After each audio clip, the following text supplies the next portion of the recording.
నమస్తే, welcome to base city news. నేను పుష్ప. బులెటిన్ల ముందుగా హెడ్లైన్స్.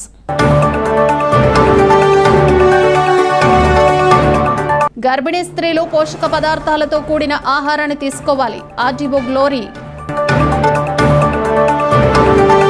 చేనేత కుటుంబాలు ఆర్థికంగా ఎదగటానికి అధికారులు కృషి చేయాలి. జిల్లా కలెక్టర్ జె వెంకటమురళి.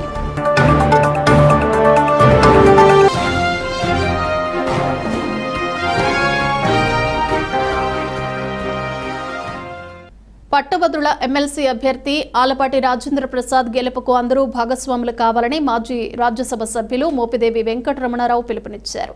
నిజాంపట్నంలోని తన స్వగృహం నందు మీడియా వారితో మాట్లాడారు. ఈ నెల 27వ తేదీన జరగనున్న ఎమ్మెల్సీ ఎన్నికల్లో కూటమి ప్రభుత్వం బలపరిచిన అభ్యర్థి ఆలపాటి రాజేంద్ర ప్రసాద్ విజయానికి పట్టభద్రులు మరియు అనుబంధ సంస్థ నాయకులు ఓటు ఉన్న ప్రతి ఒక్క వ్యక్తి, తెలుగుదేశం కార్యకర్తలు కృషి చేయాలని మాజీ మంత్రి, ప్రస్తుత టీడీపీ నాయకులు మోపిదేవి వెంకటరమణారావు కోరారు.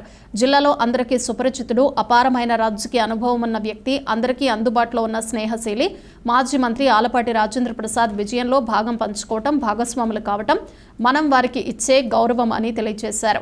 ఈ కార్యక్రమంలో ప్రసాదం వాసుదేవ, మండల అధ్యక్షులు మోపిదేవి విజయ నిర్మల, హరినాథ్ బాబు, మాజీ మార్కెటింగ్ చైర్మన్ లంకే నాగేశ్వరరావు, నాయుడు వెంకటేశ్వరరావు తదితరులు పాల్గొన్నారు.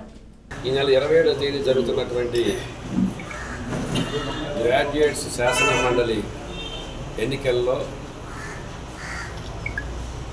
కూటమి అభ్యర్థులుగా కూటమి ప్రభుత్వం బలపరిచినటువంటి తెలుగుదేశం, జనసేన, బీజేపీ ఈ మూడు పార్టీల యొక్క కలయికతోటి వారు బలపరిచినటువంటి అభ్యర్థిగా జిల్లాలో సుపరిచితుడు, ఎంతో అపారమైనటువంటి రాజకీయ అనుభవం ఉన్నటువంటి వ్యక్తి, అందరికీ అందుబాటులో ఉండే వ్యక్తి, మాజీ మంత్రివర్యులు శ్రీ ఆలపాటి రాజేంద్ర ప్రసాద్ గారి యొక్క విజయాన్ని కాంక్షిస్తూ అందరూ కూడాను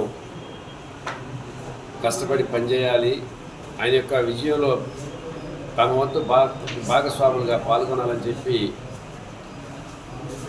గ్రాడ్యుయేట్స్ని, దానికి అనుబంధ సంఘాలకు సంబంధించిన అభ్యర్థులందరూ కూడాను కోరుకుంటూ జరుగుతుంది.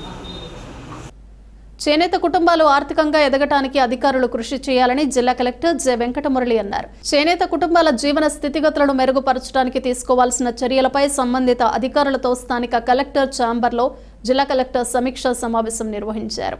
ముద్రా పథకం కింద చేనేత కుటుంబాలకు చేయూత అందించేందుకు 1044 మందికి రుణాలు ఇవ్వాలని ప్రభుత్వం లక్ష్యంగా నిర్దేశించిందని కలెక్టర్ అన్నారు.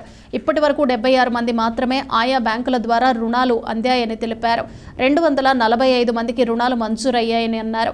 జిల్లాలో మండలాల వారీగా చేనేత కుటుంబాల సర్వే జరిగిందన్నారు. జిల్లాలో 7794 చేనేత కుటుంబాలు ఉండగా అందులో 7217 కుటుంబాలు యాక్టివ్గాను, 581 కుటుంబాలు ఇన్యాక్టివ్గా ఉన్నాయని సర్వే నివేదిక ద్వారా తెలుస్తుందన్నారు. ఈ కుటుంబాలు 18 బ్యాంకుల పరిధిలోకి వస్తాయని ఎల్డీఎం జిల్లా కలెక్టర్కు వివరించారు. 18 బ్యాంకులకు సంబంధించిన మేనేజర్లకు, గ్రామీణాభివృద్ధి సంస్థ ప్రాజెక్టు డైరెక్టర్కు, చేనేత జౌళి సహాయ సంచాలకులకు సర్వే రిపోర్ట్ను అందచేయాలని డిఎల్డిఓ అధికారులను ఆయన ఆదేశించారు. సర్వే నివేదిక ప్రకారం ఈ రోజు నుండి బ్యాంకు అధికారులు రుణాలు మంజూరుకు చర్యలు తీసుకోవాలన్నారు. రుణాలు మంజూరులో ఆయా చేనేత కుటుంబాలను తనిఖీ చేసినప్పుడు అక్కడ మగ్గాలు లేవని ఎల్డీఎం కలెక్టర్కు వివరించారు. మగ్గాలు లేని కుటుంబాలు చేనేతకు సంబంధించి ఇతర వృత్తిలో ఉన్నారో తెలుసుకుని వారికి రుణాలు మంజూరు చేయాలని కలెక్టర్ తెలిపారు. రుణాలు మంజూరు చేయడానికి మార్జిన్ మనీ 25,000 రూపాయలు ముందుగా కట్టాలని, కడితే గానీ రుణాలు మంజూరు చేయటం లేదని, సిబిల్ స్కోర్ తక్కువగా ఉన్నందున రుణాలు ఇవ్వటం లేదని చేనేత జౌళి శాఖ సహాయ సంచాలకులు కలెక్టర్కు వివరించారు. జిల్లాలో చీరాల, వేటపాళెం, భట్టిప్రోలు, చెరుకూరు, రేపల్లె, మార్టూరు మండలాల్లోని నేత కార్మికుల కుటుంబాలు ఎక్కువగా ఉన్నాయని సర్వే రిపోర్టు తెలుపుతోందని కలెక్టర్ తెలిపారు. ఈ మండలాల్లోని చేనేత కుటుంబాలను చేనేత జౌళి శాఖ సహాయ సంచాలకులు ఎల్డీఎం కలిసి వ్యక్తిగతంగా వెళ్లి వారితో చర్చించి రుణాల మంజూరుకు చర్యలు తీసుకోవాలని కలెక్టర్ సూచించారు. సిబిల్ స్కోర్ తక్కువగా ఉండి రుణాలు మంజూరు కానటువంటి కుటుంబాలను గుర్తించి వారికి శ్రీనిధి కింద 50,000 నుండి 60,000 రూపాయల వరకు రుణాలు మంజూరు చేయడానికి చర్యలు తీసుకోవాలని గ్రామీణాభివృద్ధి సంస్థ ప్రాజెక్టు డైరెక్టర్కు కలెక్టర్ సూచించారు. 100% చేనేత కుటుంబాలకు రుణాలు మంజూరు చేయడానికి క్షేత్రస్థాయిలో ప్రక్రియ సమర్థవంతంగా నిర్వహించడానికి అధికారులు ప్రణాళికలు రూపొందించుకోవాలన్నారు. చేనేతలకు మేలు చేయటమే లక్ష్యంగా అధికారులు చిత్తశుద్ధితో పనిచేయాలని ఆయన సూచనలు చేశారు. ఈ సమావేశంలో చేనేత జౌళి శాఖ సహాయ సంచాలకులు Nagamalleswararao, LGM Sivakrishna, DRDA PD Padma, Bapatla DLDO CH Vijayalakshmi, Chirala DLDO Padmavathi తదితరులు పాల్గొన్నారు. ఈ డేటా ప్రకారంగా మనం చూసుకుంటే ఇప్పుడు ఎంతవరకు వర్కౌట్ అయింది వీళ్ళకి లోన్స్ అనేది? సార్ యాక్చువల్గా ఇప్పుడు దాకా 544 మనకి జిల్లా టార్గెట్ అయితే సార్, వాటిలో లోన్ ఇచ్చింది మాత్రం అంటే మీరు మీటింగ్ పెట్టిన తర్వాత కొంచెం యాక్టివ్ అయిపోయింది. మొదలవ్వాలి. మనం ఇంకా డేటాలోనే ఉన్నాం ఇప్పుడు. మరి మీరు ఎంతమంది బ్యాంక్ మేనేజర్స్ వస్తారు ఈ పరిధిలో? ఇప్పుడు ఇది డేటా ఉంది కదా, వస్తాయి. ఈ 15 to 18 you please talk to 1-on-1 and you share this data to the all 18 branch managers. 18 మంది బ్రాంచ్ మేనేజర్లకి ఈ డేటాని షేర్ చేయండి. దీంతోపాటు డీటెయిల్స్ కూడా ఉంటాయి, సాఫ్ట్ కాపీ షేర్ చేయండి. ఆ డీటెయిల్స్ అంటే మీ దగ్గర ఫార్మ్ ఉంది కదా, అందులో కాంటాక్ట్ నెంబర్ కూడా ఉంది. ఆ సాఫ్ట్ కాపీ విడగొట్టేయండి, ఏ బ్రాంచ్కి ఆ బ్రాంచ్. అందరికి పనికి వెళ్తున్నారా అనేది కూడా చూడండి, కమ్యూనిటీకి సంబంధించిన వర్క్ ఎక్కడైనా చేస్తున్నారా అనేది కూడా. మనకు మార్జిన్ అసిస్టెన్స్ ఇది ఓన్లీ మనకు రిటర్న్ బ్యాక్ వస్తుంది, కానీ గవర్నమెంట్ అప్పుడు రిటర్న్ బ్యాక్ వచ్చినప్పుడు మళ్ళీ ఈ బెనిఫిషియరీ సేవింగ్స్ అకౌంట్ పడుతుంది. పిఎంస్ అండ్ మీ కింద ఎవరో ఉంటారు సిసిలు, వాళ్ళతోటి మీటింగ్ చేయండి. మీరు మీటింగ్ చేసేసి first you share this data to DRDA. మీరు మళ్ళీ యూ షేర్ దిస్ డేటా, దాన్ని ఎవరెవరికి దాన్ని వెళ్ళాలి ఆ ప్రాంతానికి అనేది మళ్ళీ కట్ చేసుకొని దాన్ని ఆ డేటాని వాళ్ళకి షేర్ చేయండి. చేసి ఒక మీటింగ్ పెట్టి విజయలక్ష్మి చెప్పినట్టుగా 50,000 లోన్ వాళ్ళకి శ్రీనిధి నుంచి శాంక్షన్ అయ్యేటట్టుగా పడుకున్నప్పుడు ఎక్స్ప్లాయిట్ కాకుండా ఉంటారు వాళ్ళు. దాన్ని మార్జిన్ మనీ కింద పే చేస్తే సరిపోతుంది. 50 కాకపోతే 60 ఇద్దాము. ఒకవేళ 10,000 ఏదన్నా వీళ్ళు ప్రాసెసింగ్కి అక్కడ ఖర్చులు ఏమన్నా ఉన్నా కూడా పెట్టుకునేటట్టు ఉంటుంది. అలా చేయండి, దాన్ని సీరియస్ తీసుకోండి మీరు.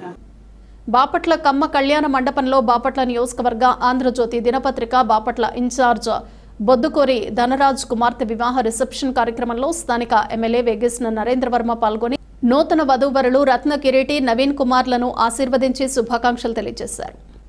బాపట్ల పట్టణంలోని కోట్రావారి వీధిలో వెంచేసున్న శ్రీ సీతారామస్వామి పునఃప్రతిష్ఠ వార్షికోత్సవాన్ని అత్యంత వైభవంగా నిర్వహించారు. ఈ సందర్భంగా స్వామివారికి ప్రత్యేక పూజలను చేశారు.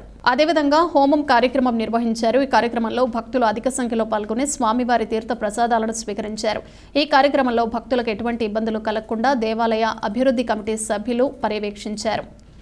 శ్రీ కోట్రావారి వీధి యందు వేంచేసినటువంటి శ్రీ సీతాలక్ష్మణ హనుమత్ పరివార సమేత కోదండరామస్వామి వారి దేవాలయ ప్రాంగణమనందు స్వామివారి పునఃప్రతిష్ఠ మహోత్సవాన్ని పురస్కరించుకొని ఈ రోజున ఉదయం స్వామివారికి చందన అలంకారం, అదేవిధంగా స్వామివారికి ఉత్సవమూర్తులకు విశ్వక్సేన పూజ, పుణ్యాహవచన, అదేవిధంగా పంచగవ్యారాధన, స్వామివారి ఉత్సవమూర్తులకు విశేష పంచామృత స్నపన కార్యక్రమాలు నిర్వహించి అనంతరం స్వామివారి మహా షట్చక్రములో మహా సుదర్శన యాగ కార్యక్రమం అత్యంత వైభవోపేతంగా గణపతి నవగ్రహ సహిత షట్చక్ర సుదర్శన హోమ కార్యక్రమం నిర్వహించడం జరుగుతుంది.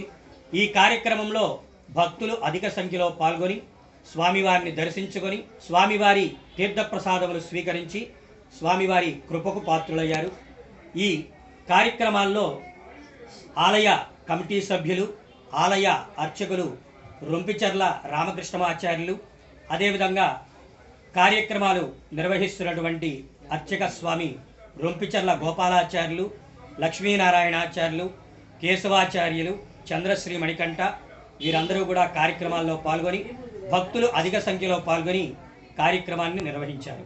వ్యవసాయ పనులకు ఉదయాన్నే వెళుతున్న కూలీల ఆటో బోల్తా పడి 3 మహిళలు మృతి చెందగా మిగతా వారికి తీవ్రంగా గాయాలయ్యాయి. గుంటూరు నారా కోడూరు వద్ద ప్రమాదం జరిగింది. వేగంగా వస్తున్న గుంటూరు తెనాలి పల్లె వెలుగు బస్సు ఆటోను ఢీకొనడంతో మృత్యువాత పడ్డ ముగ్గురు కూలీలు గుంటూరు వేజండ్ల మండలం సిద్దపల్లి గ్రామానికి చెందిన వలస కూలీలు బుడ్డంపాడు వద్ద మిరపకాయల పనికి వెళుతున్న క్రమంలో ఈ సంఘటన జరిగింది.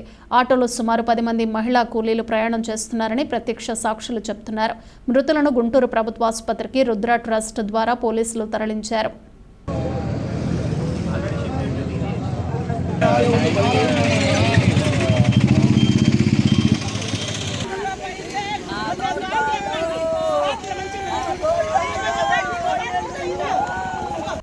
గర్భిణీ స్త్రీలు పోషక పదార్థాలతో కూడినటువంటి మంచి ఆహారాన్ని తీసుకోవాలని బాపట్ల ఆర్డీఓ గ్లోరీ అన్నారు. ఇండియన్ రెడ్ క్రాస్ సొసైటీ జిల్లా మహిళా శిశు సంక్షేమ శాఖ సన్నిహితంగా సామూహిక సీమంతం కార్యక్రమాలను నిర్వహించారు. మంచి ఆహారంతో పాటు వ్యాయామం కూడా అవసరమని ఆమె పేర్కొన్నారు. చిన్న చిన్న పనులు చేసుకుంటూ ఉంటే కడుపులో పెరుగుతున్న బిడ్డ కూడా ఫ్రీగా ఉంటుందని పేర్కొన్నారు. మీరు తినేటటువంటి ఆహారం మీ ఒకరి కోసమే కాదని కడుపులో పెరుగుతున్న బిడ్డకు కూడా తీసుకోవాల్సి ఉంటుందని అన్నారు. కార్యక్రమంలో municipal commissioner Raghunath Reddy, red cross జిల్లా అధ్యక్షులు బిఎస్ నారాయణ భట్టు, గర్భిణీ స్త్రీలు తదితరులు పాల్గొన్నారు.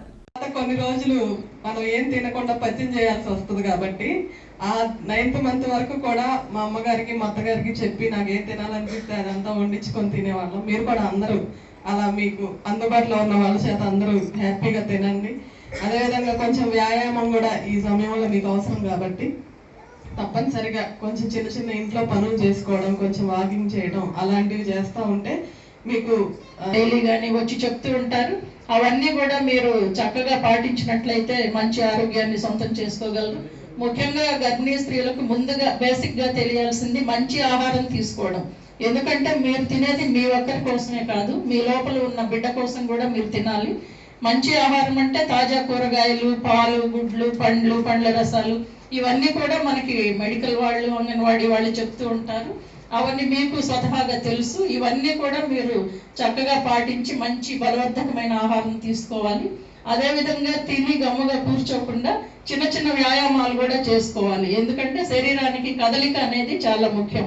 లోపల బిడ్డ ఫ్రీగా ఉండాలన్నా కానీ, లేకపోతే మనం ఫ్రీగా నడవాలన్నా చేయాలన్నా మనం ఒక చలనం లేకుండా ఉండిపోకూడదు. మనం గర్భిణీలం కదా, ఒకే చోట పడుకుని రెస్ట్ తీసుకొని నిద్రపోవాలి అనే. గంజాయి విక్రయిస్తున్న మణికంఠ నుండి 24 కేజీల గంజాయి స్వాధీనం చేసుకున్నట్లు వెల్లడించారు ఎస్పీ సతీష్ కుమార్ తెలిపారు. మణికంఠ అనే వ్యక్తి లంబసింగికి చెందిన గిరిజన మహిళ చింతల పద్మ వద్ద నుండి గంజాయిని కొనుగోలు చేస్తున్నట్లు గుర్తించామని చెప్పారు. గంజాయి విక్రయించినా సేవించినా కేసులు తప్పవని హెచ్చరించారు. మరో కేసులో బైక్ దొంగతనాలు చేస్తున్న వెంకటేష్, ఆ వాహనాలను కొనుగోలు చేస్తున్న సీతారెడ్డిని అరెస్ట్ చేసినట్లు తెలిపారు. దొంగలించిన వాహనాలను OLXలో పెట్టి విక్రయిస్తున్నట్లు చెప్పారు. వీరి వద్ద నుండి 22 బైక్లను స్వాధీనం చేసుకున్నట్లు ఎస్పీ సతీష్ కుమార్ తెలిపారు. ప్రతి ఒక్కరూ వాహనాలకు GPS వీల్ లాక్ ఏర్పాటు చేసుకోవాలని సూచించారు. నగరంలో క్రైమ్ను నిరోధించేందుకు సీసీ కెమెరాల ఏర్పాటును వేగవంతం చేసినట్లు ఎస్పీ తెలిపారు. సో దీంట్లో గంజా కేసు అంటే మనకి మణికంఠ అని చెప్పేసి ఫుల్ నేమ్ దమ్మలపాటి మణికంఠ. ఈ వ్యక్తి పైన ఒక బైక్ అఫెన్స్ కేసు గతంలో ఉంది. సో బేస్డ్ ఆన్ ఇన్ఫర్మేషన్ ఈ మణికంఠని మనం అరెస్ట్ చేయడం జరిగింది. అరెస్ట్ చేసిన తర్వాత అంటే పికప్ చేసిన తర్వాత బేస్డ్ ఆన్ ఇన్వెస్టిగేషన్ లంబసింగి నుంచి గంజా తీసుకొని రావడం చెప్పడం జరిగింది. సో అక్కడ మనం టీంని పంపించడం జరిగింది. మన బ్యాక్వర్డ్ లింక్ వరకు కూడా ఎఫర్ట్స్ పెడుతున్నాం కాబట్టి సో లంబసింగి టీం పంపించాము. అక్కడ టీం పంపించినప్పుడు మనకి చింతల పద్మ అని చెప్పేసి ఒక లేడీని కూడా అరెస్ట్ చేయడం జరిగింది. అదేవిధంగా వాళ్ళ హస్బెండ్ చింతల సత్యనారాయణ ఇంకా అబ్స్కౌంటింగ్లో ఉన్నారు. సో ఈ మణికంఠ తర్వాత బ్యాక్వర్డ్ లింక్ వెళ్ళినప్పుడు ఆ పద్మ, చింతల పద్మ అందరి దగ్గర నుంచి కలిపి 22 kgs సీజ్ చేయడం జరిగింది. దీంట్లో ఏంటంటే ఇప్పుడు మణికంఠ తరపు నుంచి మన కన్స్యూమర్స్ కొంతమంది నేమ్ తీసుకోవడం జరిగింది. సో ఆ నేమ్ని బేస్ చేసుకొని ఫర్దర్ వాళ్ళు వెరిఫికేషన్ చేస్తూ ఫర్దర్ అరెస్ట్ కూడా జరుగుతాయి అన్నమాట. సో అది ఒకటి. రెండవది మన బైక్ అఫెన్స్. రీసెంట్ టైమ్స్లో మన పాత్ అఫెండర్స్ ఎవరెవరు మన దగ్గర సస్పెక్ట్ షీట్స్ ఉన్నాయో వాళ్ళపైన కొన్ని కంటిన్యూస్గా నిఘా పెడుతున్నాను. నేను అది లాస్ట్ టైం కూడా చెప్పాను. వాళ్ళని కంటిన్యూస్గా పోలీస్ స్టేషన్ తీసుకుని రావడం, ఎస్పెషలీ మన క్రైమ్ స్టేషన్స్కి. వాళ్ళు పాత అఫెన్స్ నేరాలు జరిగిన మన క్రైమ్ ఎఫ్ఐఆర్ అయిన టైమింగ్స్ అదన్నీ వాళ్ళది ఆ టైంలో ఎక్కడ ఉన్నారు అని చెప్పేసి మన ఇన్వెస్టిగేషన్ బేస్ చేసుకొని చేసినదిలో దాదాపు ఒక 4 అఫెండర్ని మనం అంటే బైక్ అఫెన్సెస్ ఒక 22 అఫెన్సెస్ వాళ్ళ అక్సెప్ట్ అంటే చేసినది మనకు బయటకు వచ్చింది. దాని మేరకు 4 మనం అరెస్ట్ చేయడం జరిగింది. దాంట్లో ఫస్ట్ పట్టాపురం పోలీస్ స్టేషన్లో 2 అరెస్ట్ చేయడం జరిగింది. వాళ్ళు వేలిగోలు వెంకటేశ్వర్లు, తర్వాత మోరం రెడ్డి సీతారెడ్డి. అంటే ఇది ఒక డిఫరెంట్ ఎంబో. ఈ వెలిగోలు వెంకటేశ్వర్లు ఏం చేస్తారంటే, ఈ వెలిగోలు వెంకటేశ్వర్లకి దాదాపు మనకి 36 కేసు పక్కన ఉన్నాయి. ఆధార్ కార్డు రిజిస్ట్రేషన్ 80% పూర్తి చేయడం జరిగిందని జిల్లా కలెక్టర్ జె వెంకటమురళి అన్నారు. Ayushman Bharat health cards registration పై సంబంధిత అధికారులతో జిల్లా కలెక్టర్ జె వెంకటమురళి సమీక్షా సమావేశం నిర్వహించారు. మిగిలిన 20% కూడా పూర్తి చేసేందుకు వివిధ శాఖలను కలుపుకుని పూర్తి చేయాలని కలెక్టర్ అధికారులను ఆదేశించారు. ఈ కార్యక్రమంలో జిల్లాలోని ఎంపీడీఓలు, ఎంఈఓలు, డ్వామా అధికారులు, వైద్య ఆరోగ్య శాఖ అధికారులు తదితరులు పాల్గొన్నారు. మనము ఈరోజు ఈ మీటింగ్ దేనికి అంటే ఆధార్ కార్డ్ రిజిస్ట్రేషన్కి సంబంధించి మీ అందరూ కూడా మండల్ వారీ ప్రోగ్రెస్ చూసినప్పుడు అందరూ కూడా యూనిఫామ్గా మోర్ దాన్ 80% చేశారు. I congratulate all of you at the beginning. ఏది ఏమైనా మొత్తం మీద అందరూ కూడా 80% కన్నా పైనే చేశారు. ఇప్పటి వరకు ఈ programme registration of Aadhaar cards అనేది కంప్లీట్గా మెడికల్ ఆఫీసర్స్ కంట్రోల్లో, మెడికల్ డిపార్ట్మెంట్ పర్వ్యూలో జరిగింది. మనం కంప్లీట్గా కవర్ చేయడం కోసం మిగిలినటువంటి డిపార్ట్మెంట్స్ను కూడా కోఆర్డినేషన్తో వాళ్ళతో కన్వర్జ్ చేసుకొని కంప్లీట్ చేయడం కోసం అని చెప్పి ఈ డిపార్ట్మెంట్స్ని మనం చేస్తున్నాం. అందులో ఐసిడిఎస్ పీడీ అండ్ వాళ్ళకి సంబంధించిన సిడిపిఓలు, అంగన్వాడీ వర్కర్సు వాళ్ళందరూ కూడా ఇన్వాల్వ్ అవుతారు. అండ్ పీడీ వాళ్ళందరికీ కూడా మళ్ళీ ఇంటర్నల్ రివ్యూలు పెట్టుకొని she shall give instructions to all of them. However, CDPO rank వరకు ఇప్పుడు ఈ మీటింగ్లో కూడా ఉన్నారు. అంగన్వాడీ సెంటర్స్లో ఎవరైతే పిల్లలు వచ్చి మన దగ్గర కూర్చుంటున్నారు, రేషన్ తీసుకుంటున్నారు, అండ్ కొంతమంది మన ప్రెగ్నెంట్ మదర్స్ మన దగ్గర రిజిస్టర్ అయ్యి మన దగ్గర టీహెచ్ఆర్ తీసుకుంటున్నారు. మనము లాక్టేటింగ్ మదర్స్ ఉండొచ్చు, ప్రెగ్నెంట్ మదర్స్ ఉండొచ్చు, అండ్ చిల్డ్రన్ ఎవరైతే మన సెంటర్స్కి వచ్చి కూర్చుంటున్నారు. These population will be your target for your disabled అయితే మన డెఫ్ అండ్ స్కూల్స్లో చదువుతున్న పిల్లలు, ఆర్ఫనేజ్లు అండ్ బీసీ ఎస్టీ వెల్ఫేర్ హాస్టల్స్లో చదువుకుంటున్నటువంటి పిల్లలు. మనకు ఏవైతే హోమ్స్, చిల్డ్రన్ హోమ్లలో చదువుకుంటున్న వాళ్ళు కావచ్చు, లేదా ప్రైవేట్ వాళ్ళు ఎవరైతే ఎన్జిఓస్ రన్ చేస్తున్నటువంటి ఆర్ఫనేజ్లు కానీ, స్కూల్స్ కానీ, వెల్ఫేర్ హాస్టల్స్ కానీ, ప్రైవేట్ వాళ్ళు ఎన్జిఓస్ నడుపుతున్న వాడిని కూడా మనం కవర్ చేసుకోవాలి, టార్గెట్ చేయాలి. సో ఇది మీ టార్గెట్. ఎస్సీ వెల్ఫేర్ వాళ్ళు మీ వెల్ఫేర్లో ఉన్నవన్నీ, బీసీ వాళ్ళు బీసీ వెల్ఫేర్లో ఉన్నవి. ట్రైబల్ టు టెల్ యూ మీకు ఆ ప్రొసీజర్ ఏంటి అనేది మీకు క్లియర్గా ఆయన చెప్తాడు. కన్వర్జెన్స్తో మీరు చేసుకోవాలి. పిల్లలు లార్జ్ స్కేల్లో ఉంటారు. డిఈఓ కంట్రోల్ ఆల్మోస్ట్ దగ్గర 1 lakh చిల్డ్రన్ ఉన్నారు. అండ్ ఏపీసీ కంట్రోల్లో కూడా బాగానే గుడ్ నెంబర్ ఆఫ్ చిల్డ్రన్ ఉన్నారు. సో మీరు అక్కడ ఉన్నటువంటి పిల్లలందరినీ కూడా మీ హెచ్ఎంలకి మీరు ఇంటర్నల్ రివ్యూ పెట్టుకోండి. మీ డిప్యూటీ డిఈఓలకి, హెచ్ఎంలకి మీరు రివ్యూ చేసుకొని ఈ ఇన్స్ట్రక్షన్స్ క్లియర్గా పెర్కులేట్ చేయండి. 24వ వార్డులోని ఆర్పీ చేస్తున్న విమర్శలలో వాస్తవం లేదని, ఇతర ప్రాంతాల్లో ఉన్నవారిని కూడా ఆమె గ్రూపులు చేసిన మాట వాస్తవమేనని ఆర్పీ లిల్లీ అన్నారు. బాపట్ల పట్టణంలోని మున్సిపల్ కార్యాలయ ప్రాంగణంలో ఏర్పాటు చేసిన ఆర్పీల సమావేశంలో వారు పాల్గొన్నారు. 2 లక్షల రూపాయలు రుణాలు తీసుకుని 9,500 రూపాయలు ఇచ్చినట్లు చెంగల్ రాయి తోటకు చెందిన గ్రూప్ సభ్యురాలు మేరీ ఫిర్యాదు చేయడంతోనే ఆమె సిఎంఎం సుబ్రహ్మణ్యం, సిఓ విజయలక్ష్మిలపై వివిధ రకాల ఆరోపణలు చేస్తోందని ఆమె మండిపడ్డారు. సిఎంఎం సుబ్రహ్మణ్యం తమ వద్ద ఎటువంటి డబ్బులు ఆశించలేదని, ఆర్పీలమైన మేము తీసుకున్నా కూడా సహించేది లేదని హెచ్చరించారన్నారు.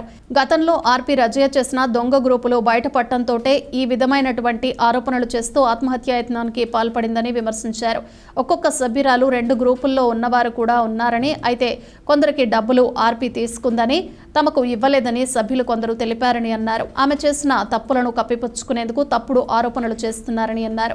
దొంగ గ్రూపులు తయారు చేసి బ్యాంకులలో రుణాలు పొందిందని, అది బయటకు వచ్చేసరికి సీఎంఎం సీఓలపై నిందలు వేస్తోందన్నారు. శారీరకంగా గాని మానసికంగా గాని ఇబ్బంది పెట్టలేదని, పని నేర్చుకోమని మాత్రమే చెప్పేవారన్నారు. ఈ కార్యక్రమంలో మెప్మా ఆర్పీలు సరోజిని, చైతన్య, సువర్ణ, గౌరీ, లక్ష్మి, పాపాయమ్మ, పట్టణంలోని పలు వార్డుల ఆర్పీలు తదితరులు పాల్గొన్నారు.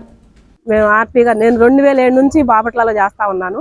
అయితే సుబ్రహ్మణ్యం గారి వల్ల మామూలు విజయలక్ష్మి వల్ల మాకు ఎలాంటి ప్రాబ్లం లేదు. అయితే అక్కడ జరుగుతున్నది ఏంటంటే మేమందరం కూడా మాకు 25 గ్రూపులు 30 గ్రూపులు ఉన్నాయి. ఉంటే మేము ఎప్పుడు కూడా ఒక గ్రూపులో మనిషిని తీసుకెళ్ళి ఇంకో గ్రూపులో పెట్టలేదు సార్. ఆ విధంగా పెట్టి ఆమె గ్రూపులు పెంచింది. సభ్యురాల్ని ఇంకో గ్రూపులో పెట్టడం వల్ల లోన్లు తీసుకున్నారు బ్యాంకులు. అయితే ఆ ఇవ్వటం ఏమైందంటే ఆ సభ్యురాలకి 2 లక్షల రూపాయల లోన్ వస్తే 10,000 మాత్రమే సభ్యురాలకి ఇచ్చి 2,90,000 రూపాయలు ఈమె తీసుకుంది. ఆర్పీ తీసుకుందని, రజియా తీసుకుందని ఆ సభ్యురాలు మేరీ అని ఆమె వెళ్ళి పోలీస్ స్టేషన్లో కంప్లైంట్ ఇచ్చిందండి. ఆ కంప్లైంట్ ఇవ్వడం వల్ల వాళ్ళు వచ్చి ఇక్కడ సారాల మీద మేము సారాలు కంప్లైంట్ చేశారు అనేది ఇదిలో అమ్మాయిని వాళ్ళు అరెస్ట్ చేస్తున్నారని చెప్పేసి ఆమె వెళ్ళి సూసైడ్ చేసుకుని హాస్పిటల్లో ఉండి కంప్లైంట్ చేసింది సార్. అది తప్పు, అది అలా చేయలేదు. సార్ వాళ్ళు ఎప్పుడు కూడా సొంతగా వెళ్ళి ఎప్పుడు కంప్లైంట్ చేయండి అని పోలీస్ స్టేషన్కి వెళ్ళి చెప్పండి అని చెప్పలేదు. అది సభ్యురాలే చేసింది. ఆ సభ్యురాల మీదే ఆమె చూసుకోవాలి. కానీ ఇక్కడ సారని కానీ సార్ శారీరకంగా కానీ మానసికంగా కానీ ఎవరిని ఇబ్బంది పెట్టరు. వర్క్ విషయంలో అమ్మ మీరు వర్క్ చేసుకోండి అని చెప్తారే కానీ మాకు వర్క్ రాకపోయినా ఆయన చక్కగా నేర్పుతారండి. మాకు అందరికి కూడా మాకు ఎవరికి వర్కులు రావు, ఆయనకు మాత్రం చక్కగా మాకు వర్క్ నేర్పుతారు. ఎలా చేయాలో ఏ విధంగా చేసుకోవాలో మాకు కూర్చోబెట్టి మాకు అందరికి నేర్పుతారు. అంతేగాని ఎప్పుడు కూడా మానసికంగా శారీరకంగా మమ్మల్ని ఇబ్బంది పెట్టలేదు. ఒక్క ఆర్పీ నుంచి మేము అందరం కూడా సఫర్ అవ్వాల్సి వస్తుంది. ఇప్పుడు మెప్మాలో ఉన్న మేము 60 మంది ఆర్పీలు ఉన్నాం. ఆ ఒక్క రజియా వల్ల మేము అందరం కూడా సఫర్ అవ్వాల్సి వస్తుంది. అలాంటి రజియా మమ్మల్ని అందరినీ కూడా ఇబ్బంది పెట్టే విధంగా ఉంది ఇప్పుడు పరిస్థితులు బట్టి. మేము 6 సంవత్సరాల నుంచి నేను కూడా ఇక్కడ ఆర్పీగా పనిచేస్తున్నాను. ఇంతవరకు ఎలాంటి రిమార్క్ అనేది ఏం లేదు. ఇప్పుడు ఆ అమ్మాయి అట్లా ఇచ్చిన కంప్లైంట్ని బట్టి మాకు కూడా చాలా బాధగా ఉంది.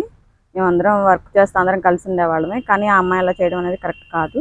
వేరే చోట ఉన్న వాళ్ళని తీసుకొచ్చి అంటే డబ్బులు ఇట్లా వేరే సభ్యురాలు వేరే గ్రూపుల్లో పెట్టిన ఆవిడ దగ్గర నుంచి అమౌంట్ ఆవిడకి 10,000 ఇచ్చి ఈవిడ 1,90 తీసుకున్నారని చెప్పి ఆవిడ కంప్లైంట్ పెట్టారు సార్. అట్లా కేసు పెట్టారు కాబట్టి ఆవిడ వచ్చి ఇక్కడ చెప్పారు. దాని గురించి ఇప్పుడు పేపర్కి రావడం కూడా జరిగింది. కాబట్టి ఇప్పుడు ఆవిడ వచ్చి ఎవరైతే కంప్లైంట్ ఇచ్చిన వాళ్ళు ఉన్నారో ఆవిడ ఆ అమ్మాయి చూసుకుంటే బాగుండేది. కానీ ఇక్కడికి వచ్చిన తర్వాత అందరూ మీద సీఓ మీద సీఎంఎం గారి మీద చెప్పడం కరెక్ట్ కాదు. ఎప్పటి నుంచో మేము అంటే సార్ రీసెంట్గా వచ్చున్నారు. అందరినీ బాగానే పలకరిస్తూ ఉంటారు. ఎవరిని తప్పుగా ఎప్పుడు ఏం మాట్లాడలేదు. అందరిని తల్లి అని చక్కగా మాట్లాడతారు. వర్క్ పరంగా మాత్రం బాగా చేయండి, ఎందుకు డిలే చేస్తారని ఒక్క మాట తప్ప ఇంకా వేరుగా అయితే ఏం మాట్లాడరు. ఏదైనా తెలియకపోయినా కానీ సీఓ గారు కూడా చెప్తూ ఉంటారు, విజయలక్ష్మి గారు. మేము ఏదైనా వర్క్ కావాలన్నా ఆవిడని అడుగుతూ ఉంటామండి. అట్లా ఆవిడ చెప్తానే ఉంటారు. మాకు ఎలాంటి వాళ్ళ వల్ల మాకు ఎలాంటి ఇబ్బంది లేదు. మరి తను ఎందుకు అట్లా కంప్లైంట్ పెట్టింది అనేది తనకే తెలియాలి. మామూలుగా అయితే 25 గ్రూపులు మేము చేయాలి సార్. మేము చేయాలి అంటే ఇట్లా హౌసింగ్ పెట్టే వాళ్ళకి గ్రూపులు చేస్తారన్నప్పుడు ఎక్కువగా గ్రూపులు ఏదైనా ఉంటే చేసుకోమని చెప్పారు. ఆర్పీకి వచ్చి 30, 27 అట్లా ఉండొచ్చు. ఇంకా ఎక్కువ గ్రూపులు అంటే తను 54 చేసిందని అంటున్నారు. మరి అందులో ఎన్ని ఉన్నాయో ఏంటి అనేది తెలియదు, అది చూడాలి. బట్ ఏంటంటే లోన్లు తీసుకున్న వాళ్ళ దగ్గర వేరే చోట ఉన్న ఆర్పీలు అంటే వేరే చోట ఉన్న సభ్యులను కూడా తీసుకొచ్చి ఇక్కడే పెట్టి గ్రూపులు చేయడం అనేది కరెక్ట్ కాదు. అలాంటివి ఉన్నాయి అని అంటున్నారు. ఆవిడ అట్లా అది బయటకు వచ్చిందని చెప్పి తను సూసైడ్ అటెంప్ట్ చేసింది. దానివల్ల ఇట్లా వాళ్ళ మీద కంప్లైంట్ పెట్టి ఇట్లా వేధిస్తున్నారని చెప్పి పెట్టారు సార్. ఎప్పుడు ఏ విషయాల్లో ఆయన పర్సనల్ విషయాల్లో కూడా ఎప్పుడు ఎంటర్ అవ్వలేదు. నన్ను పర్సనల్గా ఇబ్బంది పెట్టారు, శారీరకంగా ఇబ్బంది పెట్టారు అని చెప్పడం అనేది అమ్మాయి కరెక్ట్ కాదు. సార్ చాలా మంచి వాళ్ళు. సారే కాదు, విజయలక్ష్మి మేడం గారు కూడా పని విషయాల్లోనే మమ్మల్ని ఇబ్బంది పెడతారు కానీ పర్సనల్ విషయాల్లో ఇంకా వేరే విషయాల్లో ఎప్పుడు చెప్పలేదు. పల్నాడు జిల్లా సత్తెనపల్లి కోర్టులో లొంగిపోయిన బాపట్ల మాజీ ఎంపీ నందిగాం సురేష్. అమరావతిలో మహాలక్ష్మమ్మ అనే మహిళపై దాడి చేసినట్లుగా ఆమె కేసు ఫైల్ చేయడంతో ముందస్తుగా కోర్టుకు లొంగిపోయిన నందిగాం సురేష్ బెయిల్ ఇవ్వాలని న్యాయమూర్తికి వినతి చేశారు. బెయిల్ వస్తుంది అనే ప్రణాళికతోనే కోర్టులో లొంగిపోయిన బాపట్ల మాజీ ఎంపీ నందిగాం సురేష్.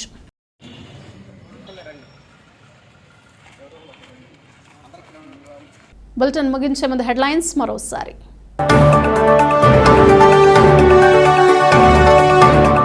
గర్భిణీ స్త్రీలు పోషక పదార్థాలతో కూడిన ఆహారాన్ని తీసుకోవాలి. RDO glory. చేనేత కుటుంబాలు ఆర్థికంగా ఎదగటానికి అధికారులు కృషి చేయాలి. జిల్లా కలెక్టర్ జె వెంకటమురళి.